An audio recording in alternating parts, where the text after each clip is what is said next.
लग्न करून आधी प्रॉपर्टी नावावर कर यासाठी बळजबरी करणाऱ्या प्रेयसीची प्रियकराने गळा चिरून हत्या केली आहे। हा धक्कादायक प्रकार पालघरमध्ये घडलाय।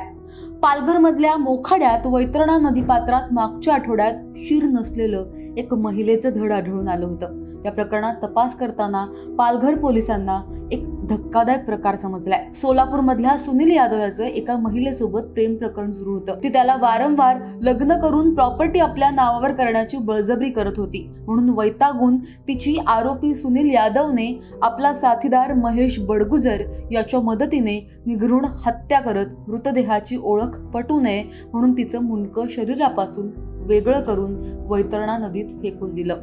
फिरायला लोणावळ्याला जाऊ असं सांगत या दोन्ही आरोपींनी या महिलेला इंडिका गाडीत बसवून या ठिकाणी आणल्याचं निष्पन्न झालं। मृतदेह सापडल्यानंतर पालघरच्या मोखाडा पोलीस ठाण्यात कलम 302 आणि 201 अंतर्गत या दोघांवरही गुन्हा दाखल करण्यात आला।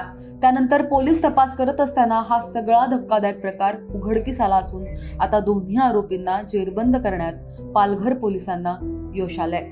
7 फेब्रुवारी 2024 रोजी मोखाडा पोलीस स्टेशनच्या हद्दीमधील खोडाळा ते कसारा या मार्गावरील वैतरणा ब्रिजच्या ठिकाणी एक मान कापून टाकलेली महिलेची बॉडी त्या ठिकाणी मिळाली होती। या संदर्भात 302, 201 प्रमाणे मोखाडा पोलीस स्टेशनला गुन्हा दाखल झाला। यामध्ये जी बॉडी सापडली होती या बाबतीमध्ये कोणतीही ओळख पटवण्यासंदर्भातले साधन नव्हते। आमचे त्या ठिकाणचे SDPO श्री पिंगळे, आमचे LCPPI, ॲडिशनल SP, LCBची संपूर्ण टीम या आयडेंटिफिकेशन होण्यासाठी ओळख पटवण्यासाठी सातत्याने प्रयत्नशील होती। यामध्ये जे क्ल्यू मिळाले त्याच्या आधारावर या बॉडीची ओळख पटवण्यामध्ये यश मिळालं। सदरची महिला ही शिरपूर धुळे या ठिकाणची रहिवाशी होती।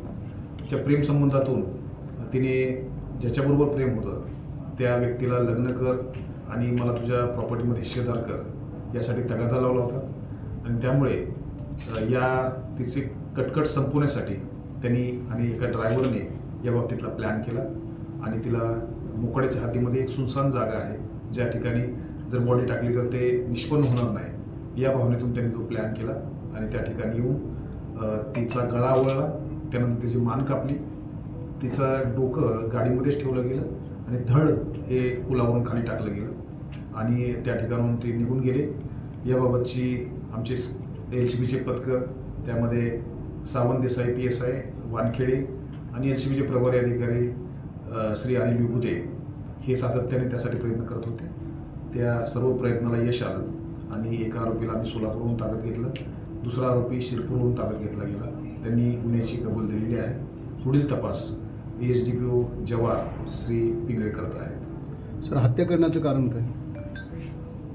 याच्यामध्ये त्या महिलेचे प्रेमसंबंध होते आणि त्या प्रेमसंबंधातून त्या महिलेने लग्न करावं असा तगादा पाठीमागे लावला होता। त्याचबरोबर हे जे मारेकरी आहे त्याच्या प्रॉपर्टीमध्ये हिस्सा मिळावा यासाठी तिचं म्हणणं होतं, त्यामुळे त्याच्यातून सुटका होण्यासाठी त्यांनी ती मर्डर केलेला आहे।